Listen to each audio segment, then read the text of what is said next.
الحمد لله وكفى وسلام على عباده الذين اصطفى أما بعد أعوذ بالله من الشيطان الرجيم بسم الله الرحمن الرحيم يا أيها الذين آمنوا اتقوا الله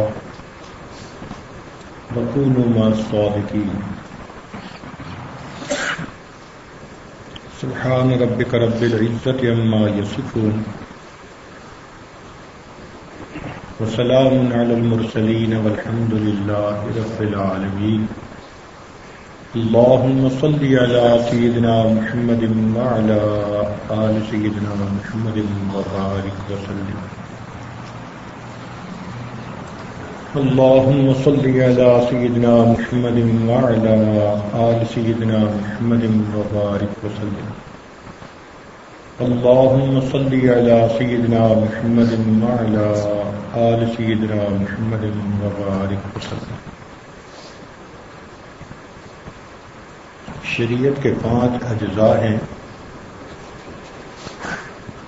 پہلے کا نام ہے عقائد، کہ انسان کن چیزوں کو مانتا ہے، جیسے توحید، رسالت،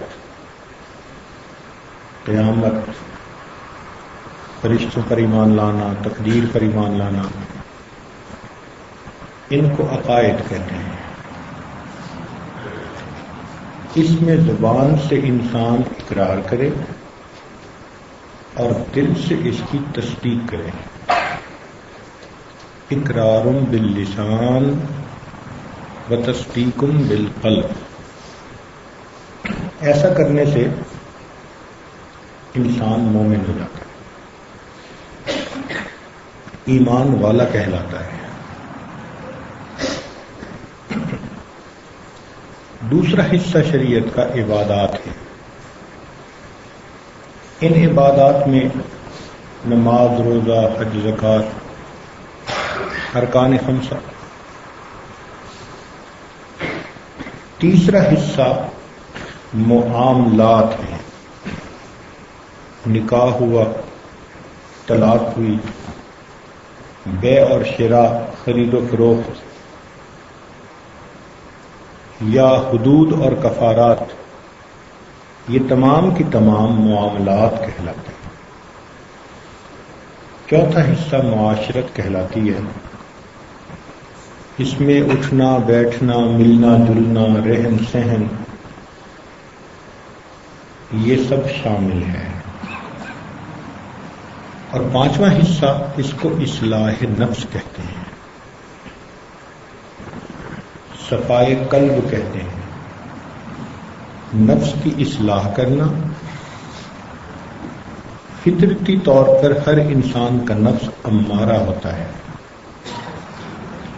اس کو محنت، مجاہدہ، اتباع شریعت کے ذریعے سے نفس مطمئنہ پہنچانا، کہ یہ شریعت کے احکام کے اوپر عمل کرنے میں کوئی رکاوٹ نہ ڈالیں.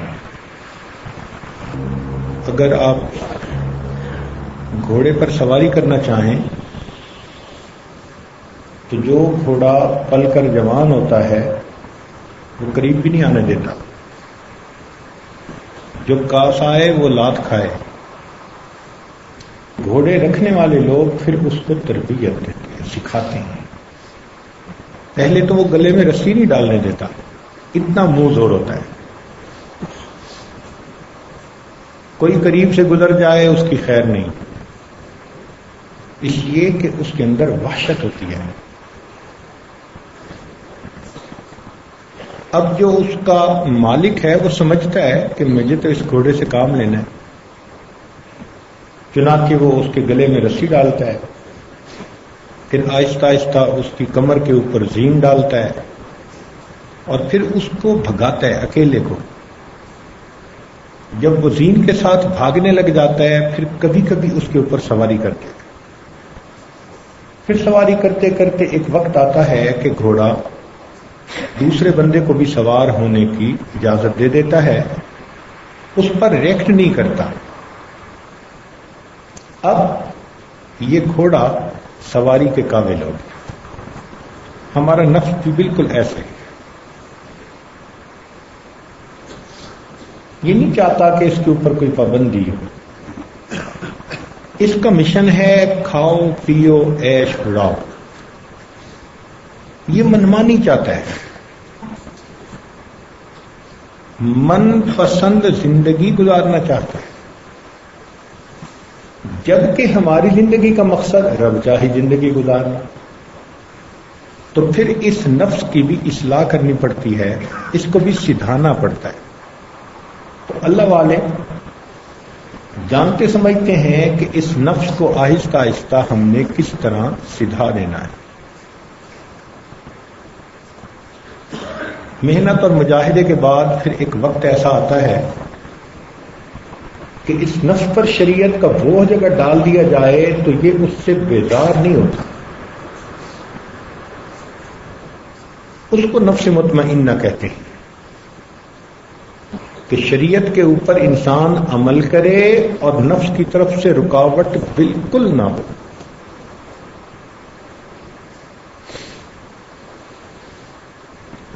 ایسا کیسے ہو سکے؟ اس کے لیے ابتدا میں ایک چیز کی ضرورت ہے جس کو علم کہتے ہیں. اس علم کی بہت اہمیت ہے. آپ سوچیں, اللہ رب العزت نے قرآن مجید جب اتارا تو سب سے پہلا پیغام اس امت کے لیے توحید کا ہو سکتا تھا, کیونکہ توحید سب سے بڑا مسئلہ ہے. اس کے بغیر کوئی بندہ جنت میں جا ہی نہیں سکتا.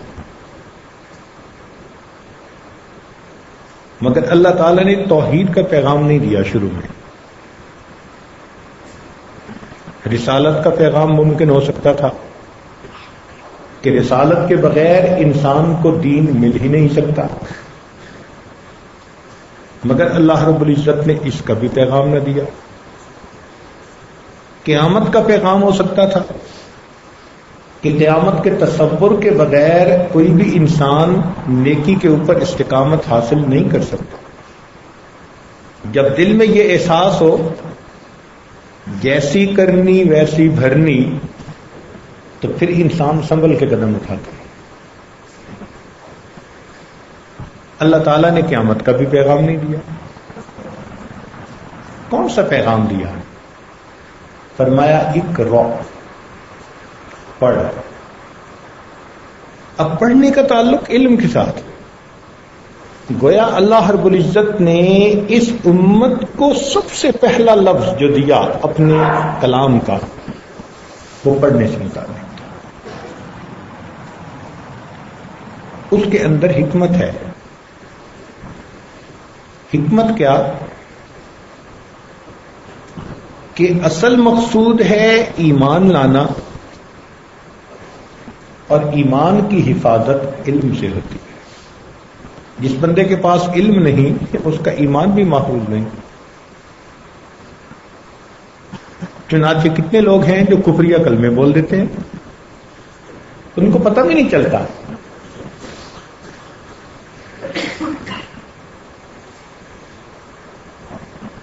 قاضی ثناء اللہ فانی فتی رحمۃ اللہ علیہ نے مالا بدامین میں لکھا ہے کلمات کفر کے سلسلے میں کہ دو بندے آپس میں بات کر رہے تھے. ایک نے کہا کہ تو شریعت کی بات ہے, اور دوسرے بندے نے کہا رکھ پرے شریعت کو فقد کفر. اتنے الفاظ کہنے پر کہ شریعت کو پرے رکھ, یہ بندہ دین اسلام سے خارج ہو گیا. یہ اتنا نازک مسئلہ ہے.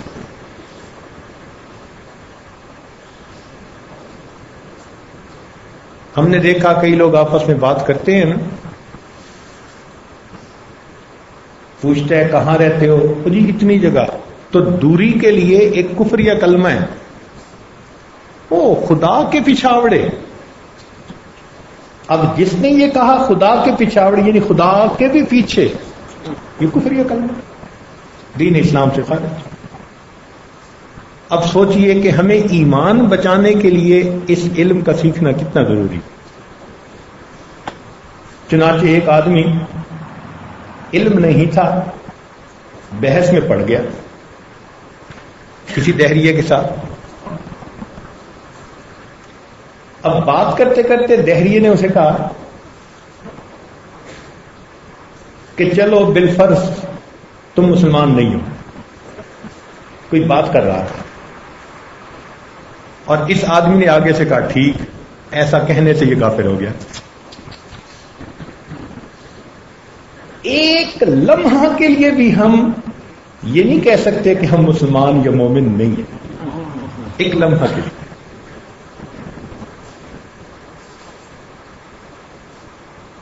چنانچہ ہم نے ایک آدمی کو دیکھا، ٹائی علماء میں سے تھا. اس کے پاس ایک کافر آیا، نصرانی، اور کہنے لگا کہ میں مسلمان بننا چاہتا ہوں. اب اس کو علم پورا تھا نہیں، آگے سے کہنے لگا سوچ لو. علماء نے اسے کفری کلمہ لکھا ہے کہ ایک بندہ ایمان لانے کا اظہار کر رہا اور آگے سے دوسرا کہے سوچ لو. اللہ اکبر. تو ایمان کی حفاظت کس سے ہوتی ہے؟ علم سے ہوتی ہے. علم نہ ہو تو ایمان محفوظ نہیں، خطرے میں.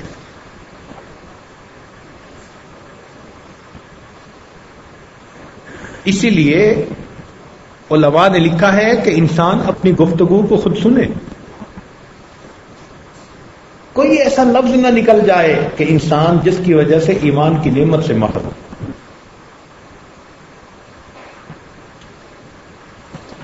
اس علم کو حاصل کرنے کے لیے طلب ضروری، یکسوئی کے ساتھ، وحدت مطلب کے ساتھ علم حاصل. اور یہ علم حاصل کرنا صرف علماء کے لیے ضروری نہیں. نبی علیہ السلام نے فرمایا طلب العلم فریضۃ علی کل مسلم. علم کا طلب کرنا ہر مسلمان پر فرض ہے. تو فرائض کا علم حاصل کرنا فرض، واجبات کا علم حاصل کرنا واجب ضرور ہے. اس کے بغیر انسان اس پر عمل ہی نہیں کر سکتا. ہاں، تفصیلات ایسی چیز ہیں کہ جو علماء کی شان ہوتی ہے، اس میں جانا، مگر ضروریات دین کا تو ہر بندے کو پتہ ہونا چاہیے. اتنا علم ہر بندے کو حاصل کرنا چاہیے.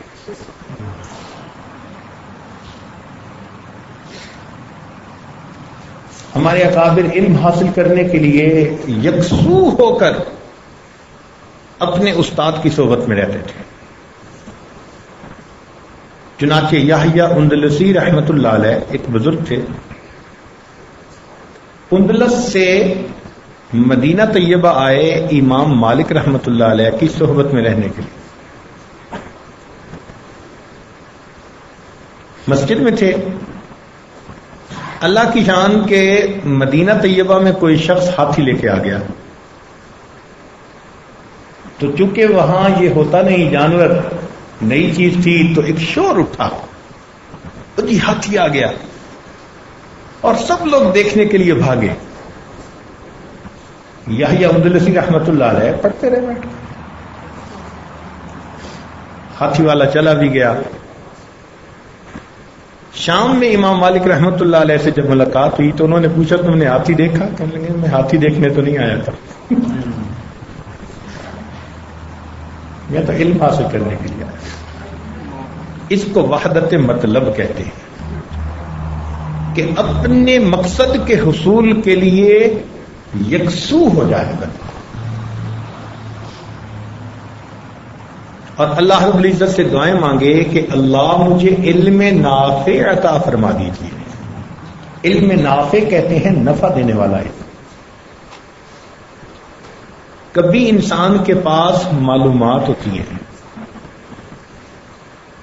اور کبھی انسان کے پاس علم ہوتا ہے. یہ دو الگ الگ چیزیں ہیں. بہت سارے دوست جو کہتے ہیں نا جی میں بہت جانتا ہوں، علم نہیں ہوتا، معلومات ہوتی. علم کسے کہتے ہیں؟ علم وہ نور ہے جس کے حاصل ہونے کے بعد اس پر عمل کیے بغیر چین نہیں آتا. ایسی کیفیت ہے تو علم ہے، ورنہ معلومات ہے.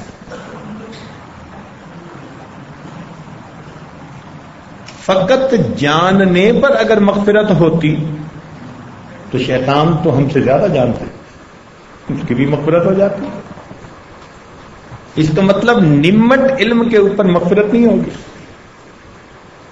جاننے پر مغفرت نہیں، ماننے پر مغفرت ہوگی. اب ہم مانتے کتنا ہیں، عمل کتنا کرتے ہیں.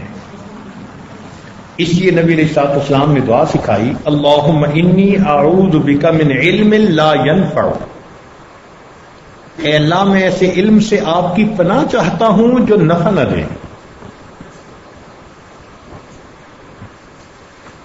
قرآن مجید میں اللہ تعالیٰ فرماتے ہیں افرأیت من اتخذ الہہ ہوا، کیا دیکھا آپ نے اسے جس نے اپنی خواہشات کو اپنا معبود بنا لیا.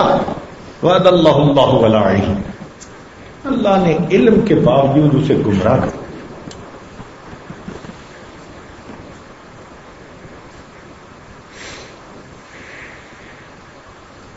اس لیے سیدنا آدم علیہ الصلوۃ والسلام جب پیدا ہوئے تو اللہ تعالیٰ نے ان کو علم عطا کیا. سب سے پہلی نعمت جو مخلوق کو اللہ کی طرف سے ملی انسانیت کو کون سی تھی؟ وعلم آدم الاسماء کلها، اللہ نے علم عطا کیا.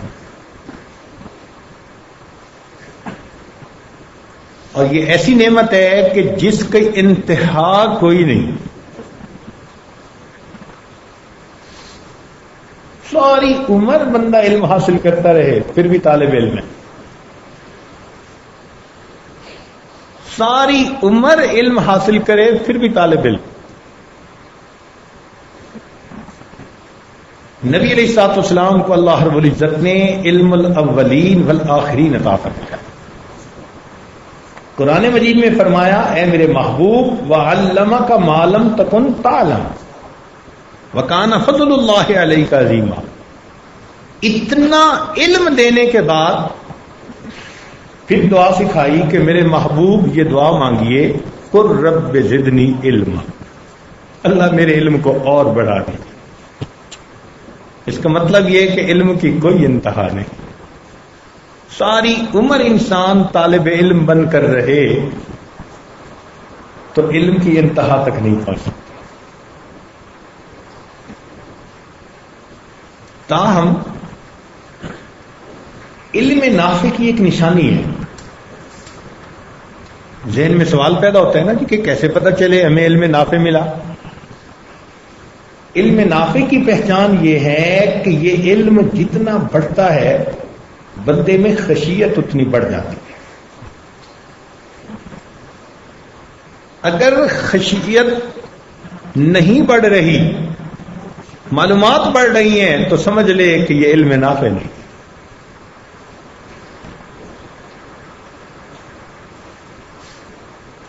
اللہ تعالیٰ ارشاد فرماتے ہیں انما یخشی اللہ من عبادہ العلماء. اور جب خشیت آتی ہے تو انسان پھر معصیت سے بچتا ہے. امام غزالی رحمۃ اللہ علیہ نے ایک عجیب معرفت کی بات لکھی. وہ فرماتے ہیں کہ پتہ ہے بڑا عالم کون ہوتا ہے؟ ہم سے کوئی پوچھے تو ہم تو کہیں گے کہ جو باتیں زیادہ کرے، جو وعد اچھا کرے، جس کو ہر مسئلے کا جواب آتا ہو. ہماری نظر میں اس کو عالم کرتے ہیں. امام غزالی رحمۃ اللہ فرماتے ہیں نہیں، بڑا عالم وہ ہے جس پر گناہوں کی مضرتیں زیادہ واضح ہو چکی ہوں.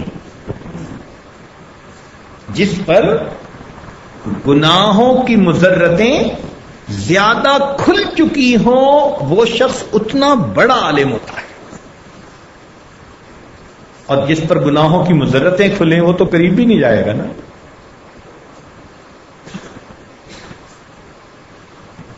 تو خشیت جب دل میں آتی ہے تو انسان کو معصیت سے بچا لیتی ہے. انسان سمجھتا ہے کہ نقصان کتنا ہوگا، اس لیے معصیت کے قریب نہیں جاتا. یہ نہیں کہ معصیت کے اندر کوئی دلکشی نہیں رہتی، کھچاوٹ نہیں رہتی، وہ رہتی ہے. اور یہ نہیں کہ انسان فرشتہ ہو جاتا ہے، انسان ہی ہے، نفس اور شیطان پیچھے لگے ہیں. لیکن جب وہ نقصانات کو دیکھتا ہے تو وہ آگے قدم اٹھانے کی ہمت ہی نہیں کرتا. اس کی مثال، سانپ کتنا خوبصورت ہوتا ہے. کبھی آپ نے پکڑا؟ لو جی، اتنا اچھا پرنٹ اس کے اوپر بنا ہوا، اتنا نرم اور ملائم. کبھی تجربہ کر کے تو دیکھیں کہ یہ توبہ توبہ. اس لیے کہ مضرتیں کھل چکی.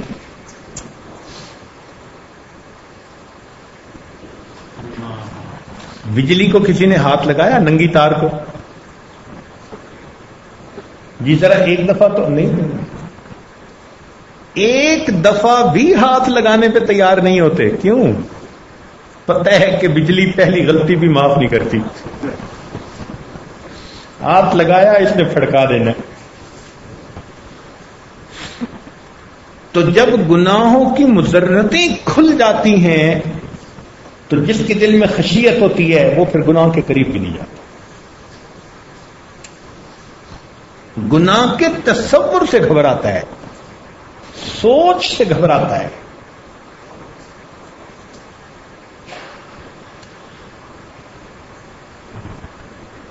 اور ایسے بندے کے لیے پھر گناہ چھوڑنا آسان ہوتا ہے. تاہم گناہ چھوڑنے کے 3 بنیادی نقطے ہیں. نوجوان اکثر یہ سوال پوچھتے ہیں، جی گناہ چھوڑنا چاہتے ہیں، کیسے چھوڑیں؟ تو گناہ چھوڑنے کے 3 بنیادی نقطے. پہلا یہ کہ اپنی طرف سے ہمت کرے. جس دلدل میں پھنسا ہوا ہے اس سے نکلنے کی کوشش کرے. دوسرا یہ کہ اللہ رب العزت سے مدد بھی مانگے. اے میرے مالک، میرے لیے بچنا مشکل ہے، آپ کے لیے بچا دینا آسان ہے. مجھے گناہوں کی ذلت سے بچا دیں. میرے قدم اٹھنا چاہیں، اٹھے قدموں کو واپس فرما دیں. گناہ کے لیے ہاتھ بڑھنا چاہیں، بڑھتے ہاتھوں کو واپس فرما دیں. مجھے گناہ کے موقعوں سے بچا لیجیے. اللہ سے فریاد کریں. غم حیات کے سائے محیط نہ کرنا. غم حیات کے سائے محیط نہ کرنا. کسی غریب کو دل کا غریب نہ کرنا.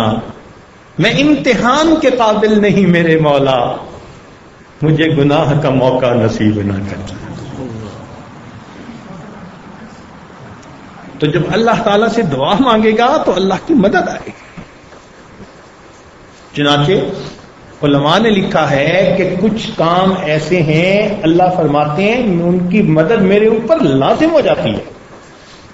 ان میں سے ایک کام، جو بندہ اخلاص کے ساتھ گناہ سے بچنا چاہے اور پھر اپنے رب کو پکارے، اللہ فرماتے ہیں اب اس گناہ سے اس کو بچانا میرے اوپر لازم ہوتا ہے.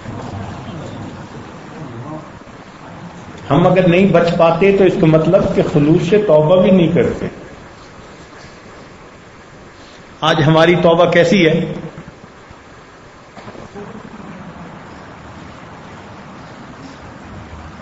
مجنوں کے باپ نے اسے کہا تھا تیری وجہ سے بڑی بدنامی میری ہو گئی، کسی کو چہرہ دکھانے کے قابل نہیں، چل میں تجھے حرم لے چلتا ہوں بیت اللہ میں، غلاف کعبہ کو پکڑ کے توبہ کر لیلا کی محبت سے، چھوڑ اس تماشے. تو باپ مجبور کر کے اس کو لے گیا. تو مجنو نے جا کے غلاف کعبہ کو پکڑ کے دعا مانگی، الہی تبت من کل المعاصی، الہی تبت من کل المعاصی ولکن حب لیلا لا اتوب، سارے گناہوں سے توبہ، لیلا کی محبت۔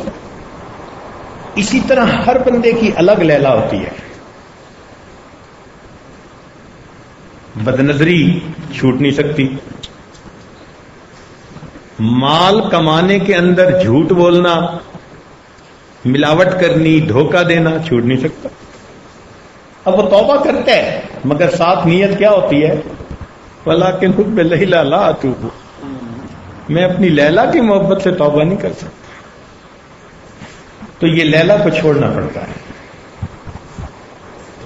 خالصتاً لوجہ اللہ، اللہ کی رضا کے لیے ہر چیز کو چھوڑ دے، دل سے نکال دے۔ ایسی توبہ کرے تو پھر اللہ رب العزت کی مدد اترتی ہے۔ تو 3 قدم اٹھانے پڑتے ہیں گناہ چھوڑنے کے لیے۔ پہلا قدم خود ہمت کرنا، اگر کسی کے ساتھ خلاف شرع کوئی تعلق ہے تو اس تعلق کو توڑ کے اپنے آپ کو دور کرے، اس سے، اس ماحول سے نکلے جس ماحول میں گناہ کرتا ہے، ان دوستوں کو چھوڑے جو اس سے گناہ کا ارتکاب کرواتے ہیں، ہمت کرے۔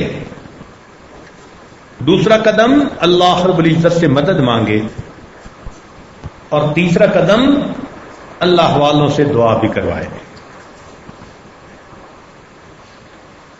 اللہ والوں کی خدمت میں حاضر ہو، ان کو کہے کہ جی میں ایک مصیبت میں پھنسا ہوں، بس دعا کیجئے اللہ مجھے اس مصیبت سے نکال۔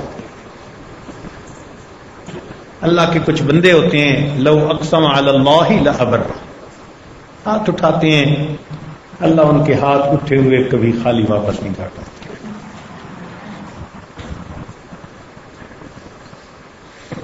تو اس آیت مبارکہ میں فرمایا یا ایھا الذین آمنوا، اے ایمان والو۔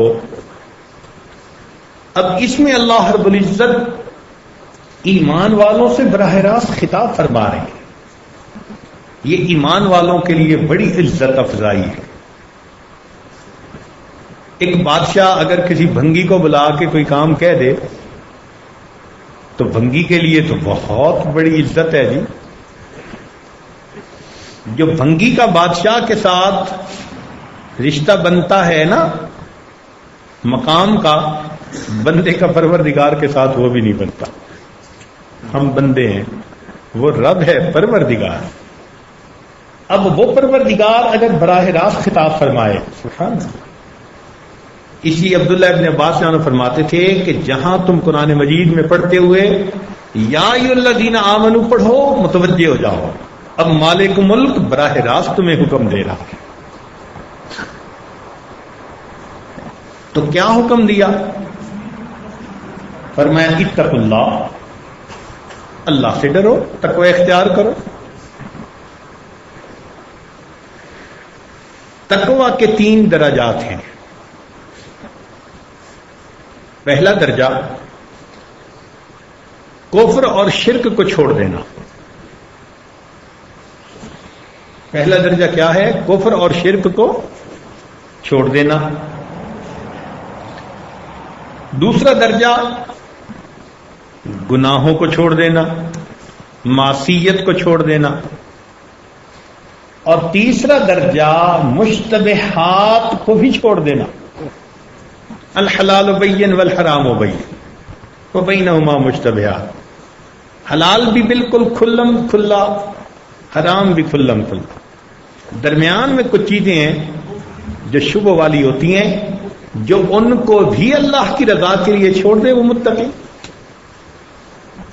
تو 3 درجے ہوئے، کفر و شرک کو چھوڑنا، گناہوں کو چھوڑنا، مشتبہات کو چھوڑنا۔ اب ذرا توجہ فرمائیے، علمی نکتہ، کفر و شرک کو چھوڑنے سے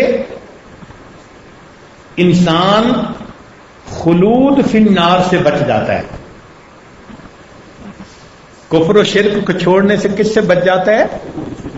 خلود فی النار، آگ میں ہمیشہ رہنا، اس سے یہ بچ گیا. اور معاصی کے چھوڑنے سے دخول فی النار سے بچ جاتا ہے، اور مشتبہات کو چھوڑنے سے جنت کے بلند درجے پا جاتا ہے. اس لیے ہمیں اللہ سے دعا مانگنی چاہیے کہ اے اللہ ہمیں تقوی کے اعلیٰ مرتبے تک پہنچا. قرآن مجید میں دعا سکھائی گئی، ربنا هب لنا من ازواجنا وذرياتنا قرۃ اعین وجعلنا للمتقین اماما. ہمیں متقیوں کا امام بنا دیجیے، تقوی کے اس درجے تک پہنچا دیجیے. چنانچہ تقوی میں کمی علم میں کمی کا سبب بنتی ہے. تقوی میں کمی علم میں کمی کا سبب بنتی ہے. جو طالب علم متقی نہ ہو وہ علم سے محروم ہوتا ہے. اصول یاد رکھیں، جہاں عصیان ہوگا، جہاں عصیان ہوگا وہاں نسیان ہوگا. یاد کرتا ہے بھول جاتا ہے، استاد کو سناتے بھول گئے، یا کچھ عرصے کے بعد ویسے ہی بھول گئے.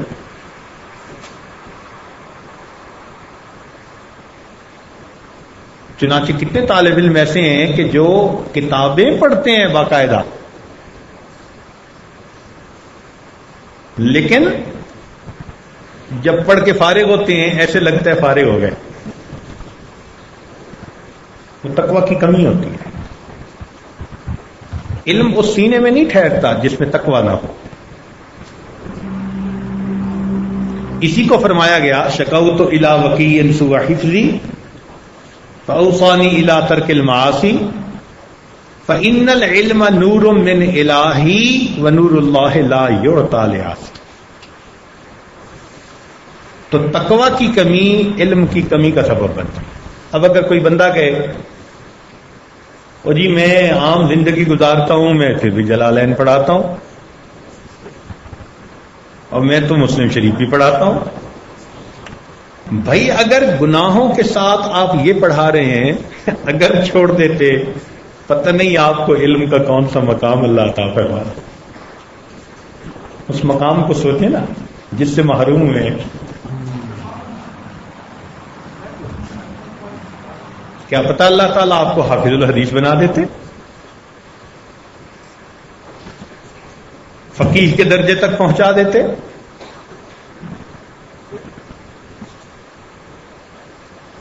تو تقوی میں کمی علم میں کمی کا سبب بنتی ہے. جب ہم کسی کو کہتے ہیں نا کہ یہ شخص خوبصورت ہے، تو اس کا کیا مطلب ہوتا ہے؟ کہ اس کے تمام نقشین خوبصورت ہوتے ہیں. یہ نہیں ہوتا کہ اس کی آنکھیں خوبصورت ہیں تو ناک خوبصورت نہیں، یا ہونٹ خوبصورت نہیں، یا رنگ خوبصورت نہیں، یا باقی جسم خوبصورت نہیں. خوبصورت کب کہا جاتا ہے؟ جب تمام اعضاء خوبصورت. متقی بھی وہی ہوتا ہے کہ پوری زندگی کے اندر تقوی ہو. ورنہ تو دیکھا کئی مرتبہ کھانے پینے میں بڑا تقوی، تو معاملات ایک طرف، اس کو خوبصورت نہیں کہیں گے. یہ تقوی انفرادی زندگی میں بھی دیکھا جائے گا، معاملات میں، معاشرت میں، اجتماعی زندگی میں بھی دیکھا جائے گا، تب انسان متقی کہلائے گا.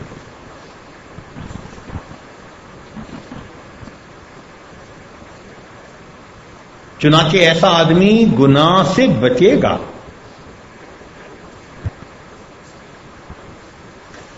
اور جو متقی نہیں ہوگا وہ تعویلیں گھڑے گا.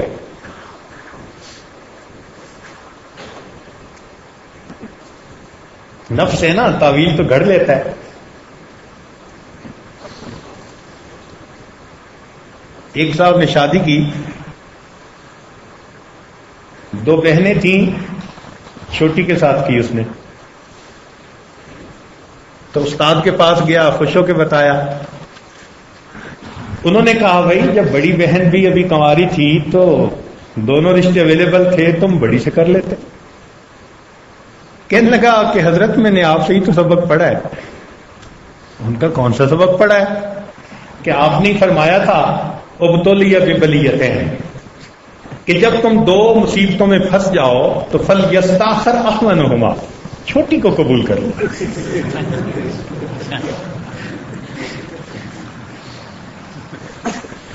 میں نے بھی چھوٹی مصیبت کو قبول کر لی. نفس انسان کا ایسا ہے، ہر چیز میں لاجک نکال دیتا ہے. اسی لیے پھر کسی استاد کی ضرورت پڑتی ہے. ایک عالم تھے جو متقی تھے، ان کا ایک مقدمہ قاضی کی عدالت میں پیش ہوا. فریق دوم کافر تھا تو کچھ مال ان کا بنتا تھا. قاضی نے فیصلہ کیا کہ آپ لے لیں. ان کا نہیں، میں لیتا. کیوں نہیں لیتے؟ ان کا یہ ربا ہے، سود ہے. قاضی صاحب نے کہا کہ شریعت کا حکم ہے لا ربا بین المسلم والحربی فی دار الحرب، کہ دار حرب میں مسلم اور حربی کے اندر کوئی سود نہیں ہوتا. اس نے کہا قاضی صاحب آپ کا فتویٰ آپ کے پاس، میں کس کس کو در مختار کی یہ عبارت دکھاتا پھروں گا. لوگ تو یہی کہیں گے نا کہ سود لیا، مجھے سود نہیں چاہیے. جو متقی ہوتے ہیں وہ آتے ہوئے مال کو دھکا دیتے ہیں کہ یہ ٹھیک نہیں ہے.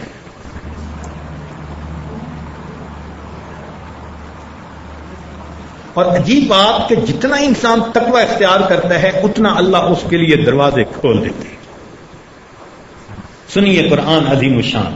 اللہ تعالیٰ فرماتے ہیں وَلَوْ أَنَّ أَهْلَ الْقُرَىٰ آمَنُوا وَاتَّقَوْا، اگر یہ بستی دیسوں والے ایمان لاتے، تقوی کو اختیار کرتے، لَفَتَحْنَا عَلَيْهِمْ بَرَكَاتٍ مِّنَ السَّمَاءِ وَالْأَرْضِ، ہم آسمان زمین سے برکتوں کے دروازے ان کے لیے کھول دیں. تو ایمان کا محافظ علم اور علم کا محافظ تقوی. جب تک تقوی نہ ہو علم محفوظ نہیں، علم رخصت ہو جائے گا. ترتیب ذہن میں بٹھانے کی کوشش فرمائیے. ایمان کی حفاظت علم سے اور علم کی حفاظت تقوی سے. تقوی نہیں ہوگا تو پھر علم میں بھی رسوخ نہیں رہے گا.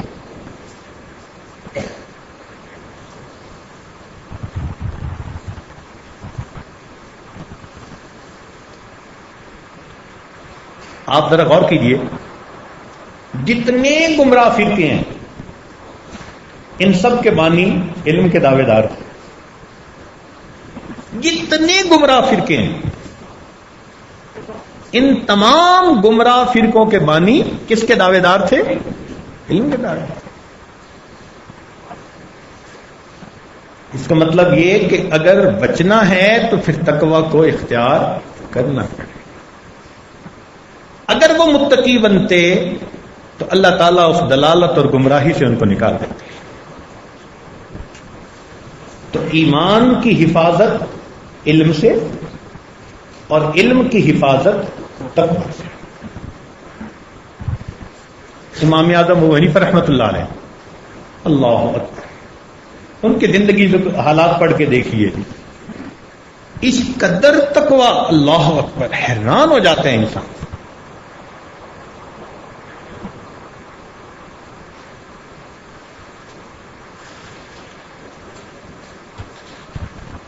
کپڑے کی دکان تھی. ایک دن ظہر کے بعد بند کر کے گھر آ رہے ہیں. کسی نے پوچھا نعمان اتنا جلدی دکان بند کر دی؟ فرمان لگے ہاں آج آسمان پہ بادل آ گئے اور جب آسمان پہ بادل ہوتے ہیں تو کسٹمر کو کپڑے کی کوالٹی کا پتہ نہیں چلتا، رنگ کا، کیونکہ روشنی پوری نہیں ہوتی. میں نے دکان بند کر دی. ایسا نہ ہو کہ کوئی کسٹمر کم قیمت کپڑے کو بیش قیمت سمجھ کر خرید جائے اور اس کو دھوکہ نہ مل جائے. دکان بند کر. چنانچہ ایک تھان تھا کپڑے کا، اس میں کوئی عیب چھوٹا سا تھا. حضرت نے اس کو الگ کروا دیا اور جو کام کرنے والے تھے ان کو کہہ دیا کہ بھئی اگر کوئی یہ خریدنے آئے تو اس کو بتا دینا کہ اس تھان کے اندر یہ عیب ہے، پھر وہ چاہے تو خرید لے کم قیمت پہ یا پوری قیمت. اللہ کی شان دیکھیں. ایک دن آپ واپس آئے، دیکھا کہ تھان نہیں ہے. پوچھا بھائی وہ کپڑے کا تھان کدھر؟ جی بندہ خرید کے لے گیا. تو بھائی بتایا تھا کہ اس میں عیب ہے. جی میں بھول گیا. پر میں یہ تو پیسے میرے لیے جائز نہیں ہوں گے. کتنے میں اس نے خریدا؟ جی اتنے میں. حضرت نے اتنے پیسے لیے اور اس سے پوچھا کہ وہ بندہ کس وضاقت کا تھا اور کدھر کو گیا. اس نے بتایا ایسے کپڑے تھے، شکل تھی، عمر تھی، ادھر کو گیا. حضرت پیچھے گئے، ڈھونڈنے نکلے. پوچھتے پوچھتے پوچھتے ایک جگہ وہ بندہ جا رہا تھا تو وہاں تک پہنچے. اس کو روک کر کہا کہ دیکھو بھائی، آپ نے جب یہ کپڑا خریدا تو آپ کو اس میں ایک عیب بتانا تھا. ہم نے وہ بتانے والے سے بھول ہو گئی اور آپ خرید کے آ گئے، تو یہ بیع ٹھیک نہیں ہے. آپ اپنے پیسے واپس لے لیجئے، تھان دے دیجئے، یا تھان کے عیب کو دیکھ لیجئے کہ آپ کا کیا جی چاہتا ہے. اس نے پیسے واپس لیے، 10-20 دینار جو بھی تھان کی قیمت تھی، اور قریب ایک گڑا تھا پانی کا. اس نے وہ 10-20 دینار اس میں پھینک دیے. حضرت حیران، چہرہ دیکھ رہے ہیں کہ اس بندے نے 10-20 دینار قیمت لی اور پھینک دی. پوچھا بھائی خیر تو ہے؟ اس نے کہا جی میں بدنیت تھا، دھوکہ دینے کے لیے گیا تھا، اور میں نے جو پیسے دیے تھے وہ کھوٹے دیے تھے. آپ نے جب آ کر یہ بات کہی تو میرے دل میں خیال آیا یہ بندہ اللہ سے اتنا ڈرنے والا، اور میں یہ کرنا ہوں. اب آپ کو میں صحیح پیسے ادا کرتا ہوں، یہ آپ صحیح پیسے لے کے جائیں. متقی بندے کو اللہ تعالیٰ کبھی ذلت و رسوائی میں ڈل پڑنے نہیں دیتے، ہمیشہ اس کی مدد ہوتی ہے. تو ایمان کی حفاظت علم سے اور علم کی حفاظت تقوی سے. اس لیے فرمایا اتقوا اللہ، تم علم حاصل کرو. آپ ذرا غور کریں کہ دین کا کام ہمیشہ اللہ نے ان لوگوں سے لیا جو تقوی والے لوگ تھے. تاریخ ہے 1400 سال کی، جس سے اللہ نے دین کا کام لیا، آپ اس کی زندگی کو دیکھیں، وہ متقی بندہ ہوگا. جہاں تقوی نہیں، قبولیت نہیں. اس کا مطلب یہ ہوا کہ ہمیں تقوی کو اختیار کرنا چاہیے. تو اس آیت مبارکہ میں 3 باتیں کہی گئی تھیں. پہلی آمنو، ایمان والو. دوسری اتقو، تقوی اختیار کرو. اور آگے تیسری بات کہی وکونوا مع الصادقین، اور سچوں کے ساتھ رہو. سچے کون؟ جن کا ظاہر باطن ایک ہو، قال اور حال ایک ہو. شریعت کی نظر میں وہ سچے. چنانچہ ایسے اولیاء اللہ کے ساتھ رہنے کا ہمیں حکم دیا گیا. یہ قرآن مجید کی آیت مبارکہ ہے. اب ذرا اس آیت میں جو راز پوشیدہ تھا وہ سنیے. ایمان کی حفاظت علم سے، علم کی حفاظت تقوی سے، اور تقوی کی حفاظت صحبت اولیاء اللہ سے۔ جب تک یہ صحبت نصیب نہ ہو انسان تقوی کے اوپر جمع نہیں رہ سکتا۔ اس لیے فرمایا کونوا مع الصادقین، تم سچوں کی صحبت اختیار کرو۔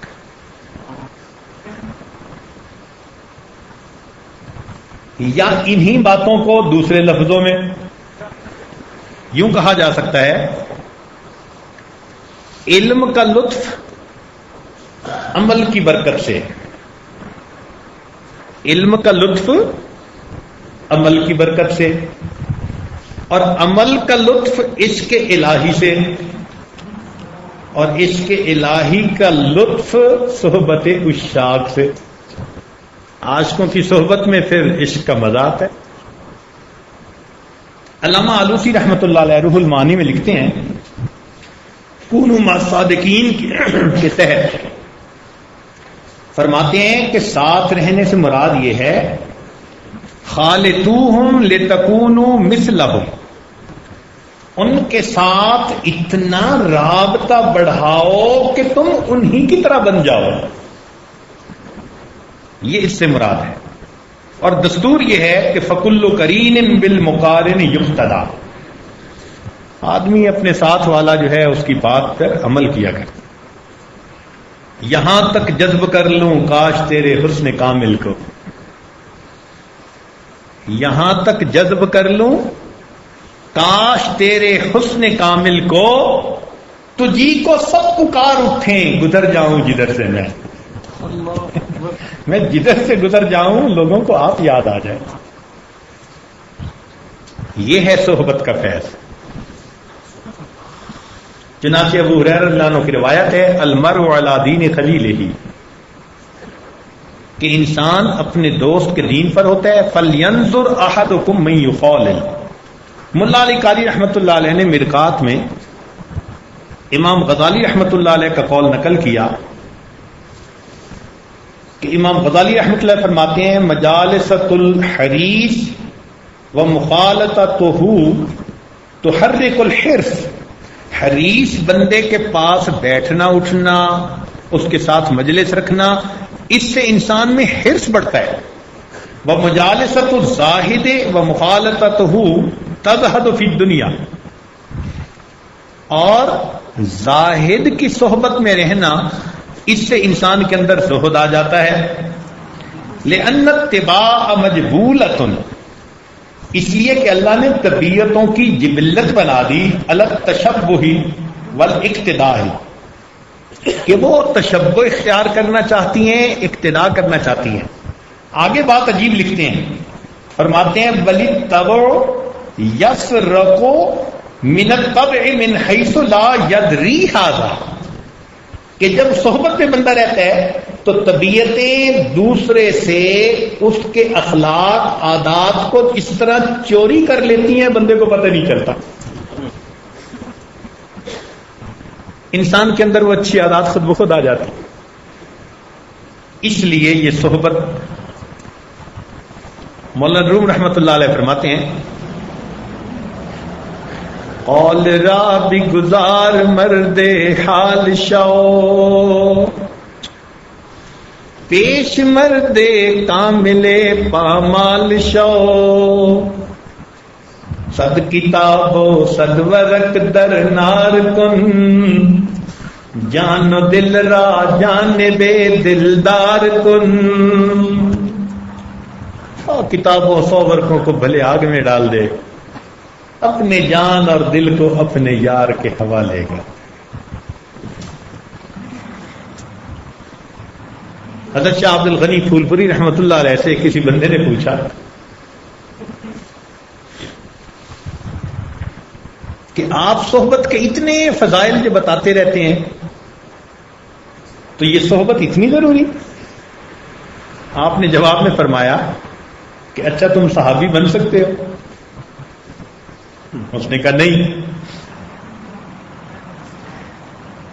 تابعی بن سکتے ہو؟ نہیں۔ تبع تابعی بن سکتے ہو؟ نہیں۔ کیوں نہیں بن سکتے؟ اس نے کہا جی صحابی تو وہ جس نے نبی علیہ السلام کی صحبت پائی، تابعی وہ جس نے صحابی کی صحبت پائی، اور تبع تابعی جس نے تابعی کی صحبت پائی۔ فرمایا کہ پھر صحبت سے وہ کچھ ملا جو انسان کو اپنی محنت سے نہیں مل سکتا۔ جزاک اللہ کہ چشمم باز کر دی، مرابا جان جاں ہم راز کر دی۔ ایک جگہ فرماتے ہیں ہر کے خواہد ہم نشینی با خدا، او نشینت در حضور اولیاء۔ ہر وہ بندہ جو چاہے کہ میں اللہ والا بن جاؤں، اللہ کے ہم با خدا بن جاؤں، اس کو چاہیے کہ وہ اللہ والوں کے پاس بیٹھے، اللہ اس کو یہ نعمت عطا فرما دیں گے۔ شیخ سعدی رحمۃ اللہ علیہ فرماتے ہیں میں نے حمام میں مٹی دیکھی جس کے اندر خوشبو تھی، بدو گفتم تو مشکی یا امیری کہ ادبوئے دل آویز تو مستم۔ میں نے پوچھا تو مشک ہے یا عنبر ہے کہ تیری خوشبو سے تو میرا دل مست ہوا جاتا ہے۔ بگفتہ من گلے ناچیز بودم ولیکن مدت باگل نشست۔ مٹی نے کہا میں تو ناچیز مٹی ہوں، ایک پھول میرے اوپر گر گیا تھا اور وہ پڑا رہا، اب اس کے پڑے رہنے سے جمال ہم نشین در من اثر کر، اس کی خوشبو میرے اندر اثر کر گئی، وگرنہ من ہما خاتم کے تسلم، میں تو مٹی ہی ہوں۔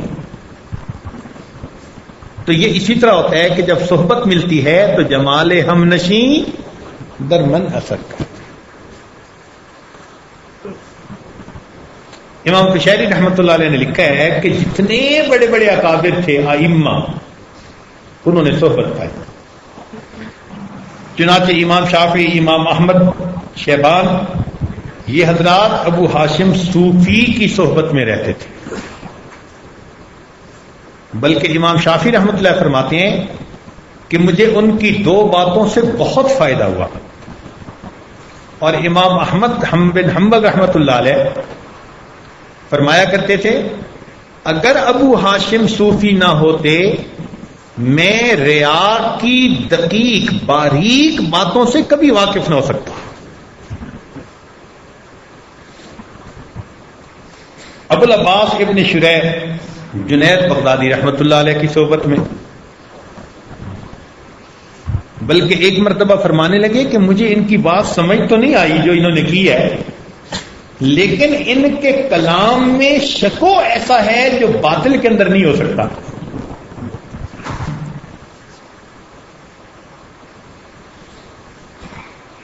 امام اعظم رحمۃ اللہ علیہ، امام جعفر صادق رحمۃ اللہ علیہ کی صحبت پائی، 2 سال رابطہ رہا، اور 2 سال کے بعد فرمایا لولا السنتان لہلک النعمان، اگر 2 سال نہ ہوتے نعمان ہلاک ہو جاتا۔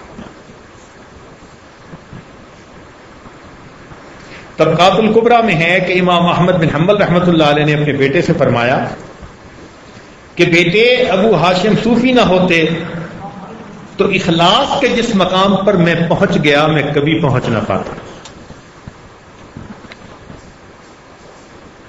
علامہ شامی ابن عابدین اور علامہ آلوسی رحمۃ اللہ علیہ انہوں نے حضرت مولانا خالد کردی، خالد رومی رحمۃ اللہ علیہ جو ہمارے سلسلہ عالیہ نقشبندیہ میں خواجہ عبداللہ دہلوی رحمۃ اللہ علیہ کے خلیفہ تھے، ان کی صحبت پائی۔ اور آج علامہ شامی رحمۃ اللہ علیہ کے جو فتاوی ہے، کوئی مفتی ایسا نہیں ہوگا کہ جس کی ڈیسک کے اوپر فتاوی شامی نہ ہو۔ جب بھی آپ مسئلہ پوچھیں گے وہ کہیں گے جی شامی میں یہ لکھا ہے۔ اللہ نے ایسی قبولیت عطا فرمائی۔ انہوں نے اپنے شیخ کے کمالات کے بارے میں ایک رسالہ مستقل لکھا۔ قاضی ثناء اللہ پانی پتی رحمۃ اللہ علیہ نے تحفۃ السالکین میں ایک عجیب بات لکھی۔ فرماتے ہیں بے شمار لوگوں کی جماعت جس کا جھوٹ پر متفق ہونا عقلاً محال ہے، اس نے یہ کہا کہ ان کا ہر فرد تقوی سے مزین، بے شمار لوگوں کی جماعت جن کا جھوٹ پر متفق ہونا محال ہے، جو تقوی سے مزین تھے. فرماتے ہیں انہوں نے زبان قلم اور قلم زبان سے اس کی تصدیق کی ہے. زبان قلم یعنی لکھ کر بھی، تحریر تقریر دونوں. فرماتے ہیں زبان قلم اور قلم زبان سے اس کی تصدیق کی کہ ہمیں مشائخ کی صحبت سے، جن کا سلسلہ متصل باطن کا نبی علیہ السلام تک پہنچتا تھا، ہمارے سینے میں ایسا نور آیا جس نے ہماری حالت کو تبدیل کر کے رکھ دیا. تصدیق کی ان لوگوں نے. چنانچہ شیخ الاسلام مولانا عبد الحی رحمۃ اللہ علیہ اور شاہ اسماعیل شہید رحمۃ اللہ علیہ، انہوں نے سید احمد شہید رحمۃ اللہ علیہ سے فیض پایا. کتنے بڑے عالم تھے. قریب کے زمانے میں دیکھیں تو حضرت نانوتوی رحمۃ اللہ علیہ، حضرت گنگوئی رحمۃ اللہ علیہ، حضرت اقدس تھانوی رحمۃ اللہ علیہ، انہوں نے حضرت حاجی امداد اللہ مہاجر مکی رحمۃ اللہ علیہ سے فیض پایا.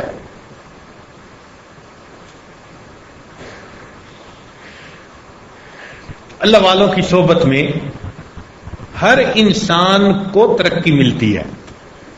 گر تو سنگے خارہ مرمر شوی، چوب صاحب دل رسی گوہر شوی. اگر تم سنگ مرمر بھی ہو تو اللہ والوں کی صحبت میں آ جاؤ، وہ تمہیں ہیرا اور موتی بنا دیں گے. اس لیے کتنے بابو میاں ہوتے ہیں اللہ والوں کی صحبت میں آ کر تابو میاں بن جاتے ہیں.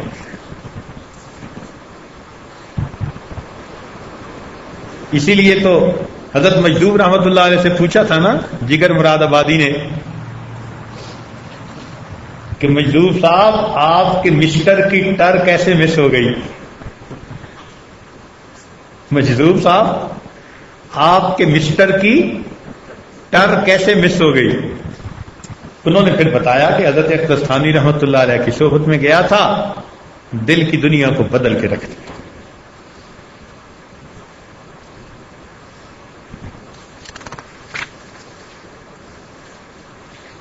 ان اللہ والوں کی صحبت میں اللہ کی محبت کی مستی ملتی ہے.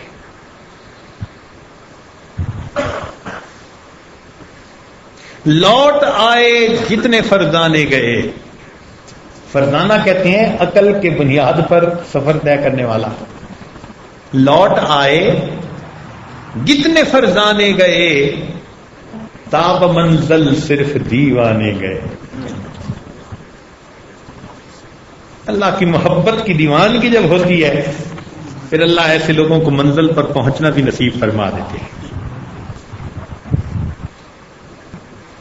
اس لیے حضرت علامہ کشمیری رحمۃ اللہ علیہ جب بخاری شریف کا اختتام فرماتے تھے تو کہا کرتے تھے کہ جتنی چاہے بخاری شریف پڑھ لو، جب تک اللہ والوں کی جوتیاں سیدھی نہ کرو گے، روح علم سے تم محروم رہو گے. حضرت گنگوئی رحمۃ اللہ علیہ فرماتے تھے کہ صحبت اہل اللہ حاصل کیے بغیر اخلاص کا ملنا جوئے شیر لانے کی معنی. سید سلمان ندوی رحمۃ اللہ علیہ فرماتے ہیں کہ اہل اللہ تعالی نے اپنے محبوب سے ایک دعا امت کو سکھائی. کون سی دعا؟ اللہم انی اسألک حبک وحب من یحبک. اے اللہ آپ کی محبت چاہتا ہوں، جو آپ سے محبت کرنے والے ہیں ان کی محبت چاہتا ہوں. وحب عملی یبلغنا الی حبک، اور ایسے نیک اعمال کی محبت چاہتا ہوں جو آپ کی محبت تک پہنچائیں. تو سید سلمان ندوی رحمۃ اللہ علیہ فرماتے ہیں کہ اس دعا کے اندر اہل اللہ کی محبت کو اعمال پر مقدم فرمایا. معلوم ہوا کہ توفیق اعمال کا دار و مدار صحبت اولیاء اللہ کے اوپر ہوتا ہے. کسی نے پوچھا کہ آپ بھی بیعت ہو گئے، اتنے بڑے عالم اور زباندان سید سلمان ندوی رحمۃ اللہ علیہ فرمانے لگے ہاں حضرت تھانوی رحمۃ اللہ کی خدمت پہ جا کر مجھے اپنی جہالت کا پتہ چلا. اتنے بڑے بڑے علماء. عبداللہ احمد دہلوی رحمۃ اللہ علیہ ہمارے پاک و ہند میں دو خاص شخصیتیں گزری ہیں جنہوں نے حدیث کی خدمت کی. ایک عبداللہ محدث دہلوی رحمۃ اللہ علیہ, ایک حضرت شاہ ولی اللہ محدث دہلوی رحمۃ اللہ علیہ. تو عبداللہ محدث دہلوی رحمۃ اللہ فرماتے ہیں کہ جب میں طالب علم تھا تو مدرسے میں مجھے والد صاحب کا خط ملا. میں نے کھولا تو میرے والد صاحب نے لکھا ہوا تھا کہ بیٹے ملائے خشک و ناہموار نہ باشی, کہ بیٹے ملائے خشک اور ناہموار نہ بننا.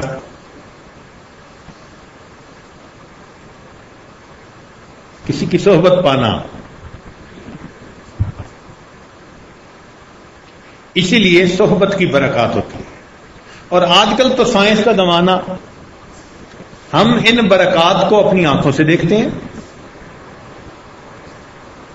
ہمارے ہاں آم کی سینکڑوں ورائٹیز ہیں, لیکن اس کا طریقہ کار کیا ہوتا ہے؟ کہتے ہیں جی دیسی آم اگاؤ, اور جب وہ اگ جائے تو اب کسی اچھے آم کے ساتھ اس کی گریفٹنگ کرو, پیوند کاری. اب اچھی نسل کے آم کی شاخ لے لی, اور یہ جو دیسی آم تھا کم کوالٹی کا, پھل بھی کم آتے تھے, ذائقہ اچھا نہیں تھا, ٹیسٹ اچھا نہیں تھا, اب اس درخت کی ایک شاخ کے ساتھ اس کو چھیل کے ملا دیتے ہیں, پیوند کر دیتے ہیں. اللہ کی شان, یہ جوڑ ایسا بنتا ہے کہ آگے وہ جو پیوند والا شاخ ہوتی ہے وہ چلنا شروع ہو جاتی ہے, دیسی شاخ کاٹ دیتے ہیں, اور پھر اس درخت کے اوپر سبحان اللہ ایسے آم لگتے ہیں کہ خوشبو سونگ کے بندے کا جی چاہتا ہے کہ اللہ عطا فرما دیتا تو کتنا مزہ تھا. مرزا غالب سے کسی نے پوچھا تھا کہ آم کی خوبی بتاؤ, کہنے لگا کہ میٹھے ہوں اور بہت زیادہ ہوں. ہمارے ہاں ایک آم ہے, اس کا نام ہے لنگڑا. عجیب خوشبو ہے اس کی, اللہ اکبر. ایک دفعہ کینیڈا میں ایک مسجد میں بیان کیا, جب دروازے سے نکلے نا تو سامنے ایک آدمی کا سٹور تھا, تو دیکھا کہ مرد بھی نکل رہے ہیں, عورتیں بھی نکل رہی ہیں, اور ہر ایک نے سر کے اوپر ایک ڈبہ رکھا ہوا ہے. دور سے ذرا دیکھا تو مجھے حیرت ہوئی. میں نے اپنے قاری صاحب سے پوچھا کہ قاری صاحب یہ کیا ہے؟ قاری صاحب کہنے لگے جی یہ دکان ہے اور یہاں پر لنگڑا آم آیا ہے, تو اب ان لوگوں کو پتہ چل گیا تو یہ خرید کے لے کے جا رہے ہیں. میں نے کہا واہ, نام کا لنگڑا, سفر پوری دنیا میں. اللہ کی شان دیکھیں.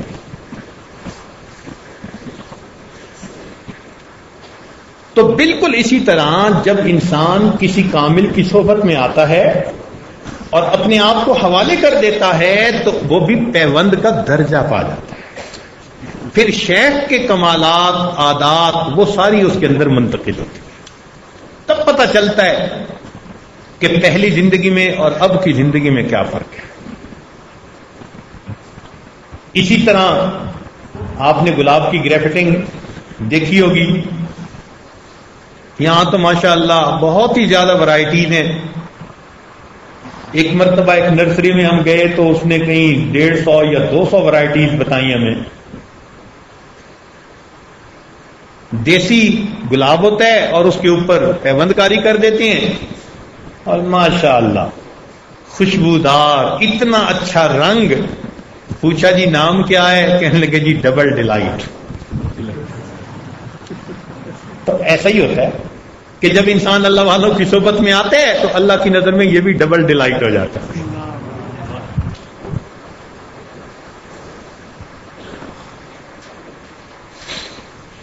اب اگر کوئی پوچھے جی کہ اس کا کوئی سند تو حدیث پاک میں آتا ہے، اسماء بنت امیس نے نبی علیہ الصلوۃ والسلام سے پوچھا کہ جعفر کی اولاد کو نظر لگ جاتی ہے، یعنی بچوں کو نظر لگ جاتی ہے، تو اے اللہ کے نبی صلی اللہ علیہ وسلم افا استرقی لہم، میں ان کو دم کر دیا کروں؟ قال نعم، فرمایا ہاں دم کر دیا کرو۔ تو حدیث میں فرمایا العین حق، نظر لگ جاتی ہے۔ اب ذرا توجہ کیجیے کہ جس نظر کے اندر عداوت تھی، حسد تھا، بغض تھا، عناد تھا، اگر وہ نظر بھی دوسرے پہ اثر کر سکتی ہے تو اللہ والوں کی جس نظر کے اندر اخلاص ہو، للہانیت ہو اور دوسرے کے ساتھ ہمدردی ہو، پھر یہ نظر دوسرے بندے پہ کیوں اثر نہیں کر سکتی؟ تو برے کی بری نظر لگ گئی، اچھوں کی اچھی نظر لگ گئی۔ اس لیے صحبت کا اثر ہوتا ہے۔ ملا علی قاری رحمۃ اللہ علیہ اسی کے بارے میں فرماتے ہیں،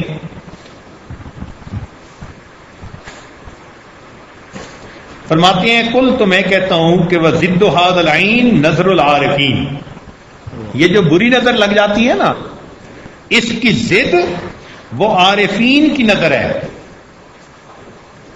فإنه من حیث التاثیر الاکثیر یجعل الکافر مؤمنا، یہ عارفین کی نظر وہ ہوتی ہے جو کافر کو مومن بنا دیتی ہے، والفاسق صالحا، اور برے کو نیک بنا دیتی ہے، والجاہل عالما، جاہل کو عالم بنا دیتی ہے، والکلب انسانا، حتیٰ کہ کتے کو انسان بنا دیتی ہے۔ چنانچہ قرآن مجید کی آیت ہے، اصحاب کہف کے ساتھ کتا چلا تھا، تفسیر لکھی ہے کہ اللہ رب العزت نے اس کتے کے ساتھ جنت کا وعدہ فرما دیا۔ صحبت کا اثر ہے۔ فرماتے ہیں وہذا، اور اس کی وجہ یہ ہے لأنہم منظورون بنظر الجمال، کہ یہ اللہ رب العزت کی نظر جمال کے منظور ہوتے ہیں، اس لیے ان کی صحبت میں آنے والوں کو فائدہ ہو جاتا ہے۔ چنانچہ آیت مبارکہ کا ترجمہ پھر یہ بنا، یا ایھا الذین آمنوا، اے ایمان والو، اتقوا اللہ، اللہ سے ڈرو، وکونوا مع الصادقین، اور اللہ والوں کی صادقین کی صحبت کو اختیار کرو۔ چنانچہ اہل اللہ کی صحبت میں 4 وجوہات ہیں اس کو اختیار کرنے کی۔ پہلی وجہ کہ جس طرح ان کے دل اللہ کے فضل کی طرف متوجہ ہوتے ہیں تو اللہ کا فضل بھی ان پر متوجہ ہوتا ہے، لہذا اس کو بھی فائدہ پہنچتا ہے۔ حضرت نانوتوی رحمۃ اللہ کا ایک خادم تھا، وہ سوال پوچھا کرتا تھا۔ ایک دن کہنے لگا کہ حضرت یہ جو صحبت میں فائدہ، یہ ذرا سمجھا دیجئے۔ تو حضرت نے کہا کہ اچھا یہ بتاؤ تم پنکھا کس کو جل رہے ہو، کر رہے ہو؟ اس زمانے میں وہ چھت والے پنکھے تھے نا، جو رسی ہلاتے تھے تو پورا پنکھا ہلتا تھا، کمرے میں جتنے لوگ تھے سب کو ہوا لگتی تھی۔ تو اس نے کہا جی آپ کو؟ فرمایا ہوا کیا مجھے لگ رہی ہے یا سب کو لگ رہی ہے؟ ساتھ والوں نے کہا جی سب کو لگ رہی ہے۔ فرمایا یہی مثال ہے کہ رحمت اللہ والوں پر اترتی ہے، پاس بیٹھنے والے بھی اس رحمت سے محروم نہیں رہتے۔ پھر دوسرا فائدہ کہ ان کے ملفوظات سے انسان کو نفس کے رذائل کا علم ہوتا ہے۔ تیسرا فائدہ کہ وہ اپنے متعلقین کے لیے اصلاح اور قبولیت کی اللہ سے دعائیں مانگتے ہیں، انسان ان کی دعاؤں میں شامل ہوتا ہے۔ اور انسانی طبیعت میں نقل صفات کا خاصہ ہے، لہذا صحبت کی برکت سے انسان کو اعمال کی توفیق مل جاتی ہے۔ اس لیے فرمایا فیہ استحباب الدعاء عند حضور الصالحین فعند ذکرہم تنزل الرحمہ فضلا عن وجودہم وحضورہم. اللہ اکبر کبیرہ. چنانچہ بات کو سمیٹیں. حضرت مفتی محمد شفیع رحمۃ اللہ علیہ جب پڑھ کر فارغ ہوئے تو تھانہ بمن پہنچے حضرت تھانوی رحمۃ اللہ کی صحبت میں رہنے کے لیے. ایک دن موقع تھا تو انہوں نے حضرت تھانوی رحمۃ اللہ سے ایک سوال پوچھا کہ حضرت یہ جو شاعر حضرات ہوتے ہیں نا، ان کو جو چیز اچھی لگے آسمان پہ چڑھا دیتے ہیں، جو بری لگے زمین پہ اس کو گرا دیتے ہیں. افراط و تفریط بہت ہوتی ہے. پوچھا کیسے؟ کہنے لگے جی دیکھیں مولانا روم رحمۃ اللہ علیہ کا ایک شعر ہے، فرماتے ہیں یک زمانہ صحبت با اولیاء بہتر از 100 سالہ طاعت بے ریا. کہ اولیاء اللہ کی ایک لمحے کی صحبت 100 سال کی بے ریا عبادت سے بہتر. تو حضرت یہ تو لگتا ہے کہ لمبی بات کر دی ہے انہوں نے. اگر اتنا کہتے کہ 100 سال کی عبادت سے بہتر تو ماننے والی بات تھی، مگر وہ تو فرما رہے ہیں 100 سال کی بے ریا عبادت سے بہتر. یہ تو سمجھ میں نہیں آتی. حضرت ثانی رحمۃ اللہ نے فرمایا کہ اچھا اس شعر کو میں پڑھوں؟ ہاں پڑھو بھائی. حضرت نے پڑھا یک زمانہ صحبت با اولیاء بہتر از 1,00,000 سال طاعت بے ریا. 1,00,000 سال کی طاعت بے ریا سے بہتر. حضرت پہلے بات سمجھ نہیں آ رہی تھی، اب تو بالکل ہی نہیں سمجھ آ رہی. پھر حضرت نے اس کا تحقیقی جواب دیا. فرمایا کہ دیکھو ایک آدمی 1,00,000 سال کی عبادت کرے، کیا اس کو اپنے اچھے انجام کا یقین ہوتا ہے؟ نہیں. شیطان کی مثال سامنے ہے. ہزاروں سال اس نے عبادت کی، انجام برا ہو گیا. انسانوں میں دیکھو تو بلم باور کی مثال سامنے ہے. 400 سال عبادت کی اس نے، انجام برا ہو گیا. تو فرمایا کہ اتنی عبادت کے بعد انجام کا تو بندہ کچھ نہیں کہہ سکتا. ان کا ہاں. فرمایا کہ اہل اللہ کی صحبت میں بیٹھنے پر اچھے انجام کی خوشخبری نبی علیہ السلام نے عطا فرمائی. جی وہ کیسے؟ کہ اللہ کے حبیب صلی اللہ علیہ وسلم نے فرمایا ہم رجال لا یشقى جلیسہم. یہ وہ لوگ ہیں جن کے پاس بیٹھنے والا بدبخت نہیں ہوتا.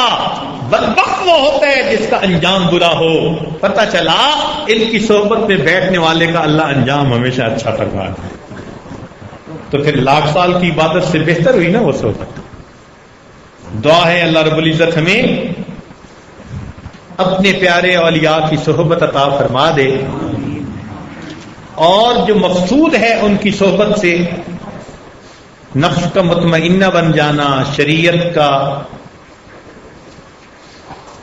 اوپر عمل انسان کے لیے آسان ہو جانا، یہ سب ہمارے لیے آسان ہو جائے. بہرحال تعلق جوڑنا چاہیے، نتھی رہنا چاہیے. وہ کہتے ہیں کہ ٹرین کے 2 ڈبے تھے، ایک فرسٹ کلاس کا تھا اور ایک تھرڈ کلاس کا تھا. جڑ گئے، چل رہے تھے تو فرسٹ کلاس کے ڈبے نے کہا کہ کیا مصیبت ہے تجھے، تیرے اندر سے چوں چوں کی آوازیں آتی ہیں، نہ تیری سیٹیں اچھی، نہ تو ایئر کنڈیشن، نہ کوئی اور تیری بات ایسی، لوگ بھی چڑھنا پسند نہیں کرتے تیرے اندر. میرا حال دیکھو، میرے اندر کشن لگے ہوئے ہیں، کارپیٹ پڑے ہوئے ہیں، ایئر کنڈیشن ہوں، نیا ہوں، بہترین چلتا ہوں، آواز ہی نہیں آتی.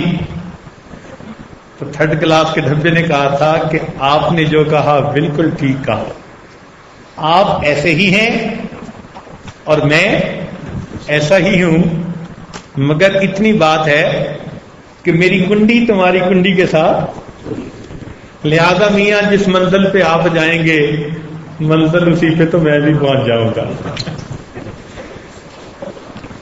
تو اللہ والے فرسٹ کلاس کے ڈبے، ہم اگر کنڈی پھنسائیں گے، تعلق رابطہ جوڑیں گے تو اللہ کی رضا والے اسٹیشن پر جیسے وہ وہاں پہنچیں گے، اللہ ان کی برکت سے ہمیں بھی وہاں پہنچا دیں گے.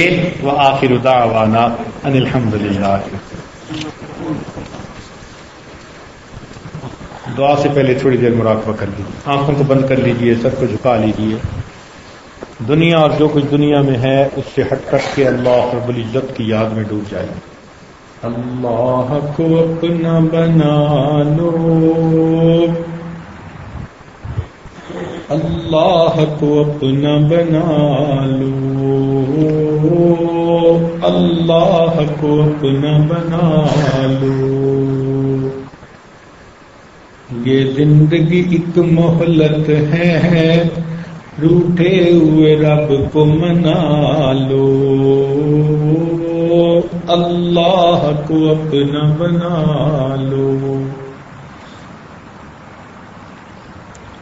اب سب رشتوں کو چھوڑو، اللہ سے رشتہ جوڑو. اب سب رشتوں کو چھوڑو، اللہ سے رشتہ جوڑو. ہر غیر سے اب ہٹ کٹ کے اللہ سے لو لگا لو،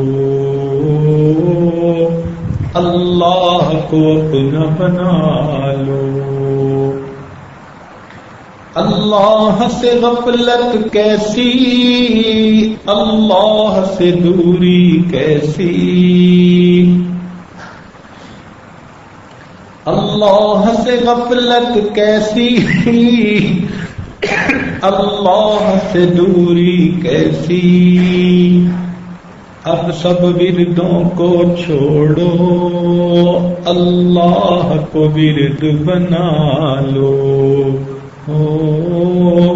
اللہ کو ورد بنا لو. اللہ کو دل میں بسا لو، اللہ کو دل میں بسا لو، اللہ سے لو لگا لو.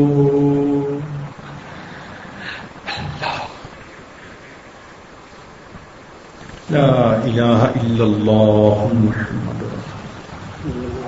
سبحان ربی الوهاب. اللهم صل على سيدنا محمد وعلى آل سيدنا محمد وبارك وسلم. اے مالک، ہم آپ کے عاجز مسکین بندے ہیں، ہمارے گناہوں کو معاف فرما، خطاؤں سے درگزر فرما، اے رب کی پردے پوشی فرما. رب کریم ہمارے رمضان کے روزوں کو قبول فرما، تراویح کو قبول فرما. اے اللہ، یہ آخری عشرہ ہے، جہنم کی آگ سے خلاصی نصیب فرما. اللہم انا نسألک الجنہ ونعوذ بک من النار. اے اللہ، علم کے نور سے سینوں کو منور فرما، تقوی بھری زندگی نصیب فرما. اے اللہ، ہمیں دین کی خدمت کے لیے قبول فرما. اللہ، امت مسلمہ کو عزت رفتہ نصیب فرما. اے اللہ، جو مسلمان جہاں بھی پریشان ہیں سب کی پریشانیوں کو دور فرما، ہدایت کی ہواؤں کو عام فرما. اے اللہ، ہمارے جتنا بھی معاشرہ ہے اللہ نبی علیہ السلام کی سنتوں سے اس کو مزین فرما. رب کریم، جہاں بھی دین کا کام ہو رہا ہے، جس شکل میں بھی ہو رہا ہے، اپنی رحمت سے اس کو قبولیت عطا فرما. جو اکابرین ہمارے دین کا کام کر رہے ہیں اللہ ان کی زندگیوں میں برکت عطا فرما، ان کا سایہ ہمارے سروں پر دراز فرما. اے کریم آقا، مدارس عربیہ کی حفاظت فرما، دعوت و تبلیغ کے کام کی حفاظت فرما. جہاں اللہ ہوتی ہے ان خانقاہوں کی حفاظت فرما، اقامت دین کی گوشوں کی حفاظت فرما. فرما، اے اللہ اپنی رحمت سے ہماری ان دعاؤں کو قبول فرما۔ جن دوست احباب نے دعاؤں کے لیے کہا اے اللہ ان کو بھی ان دعاؤں میں شامل فرما، جو مانگا وہ بھی عطا فرما، جو مانگنا چاہیے تھا نہیں مانگ سکے وہ بھی عطا فرما۔ ربنا تقبل منا انك انت السميع العليم تب علينا انك انت التواب الرحيم صلى الله تعالى على حبيبه سيدنا محمد وآله وأصحابه أجمعين برحمتك يا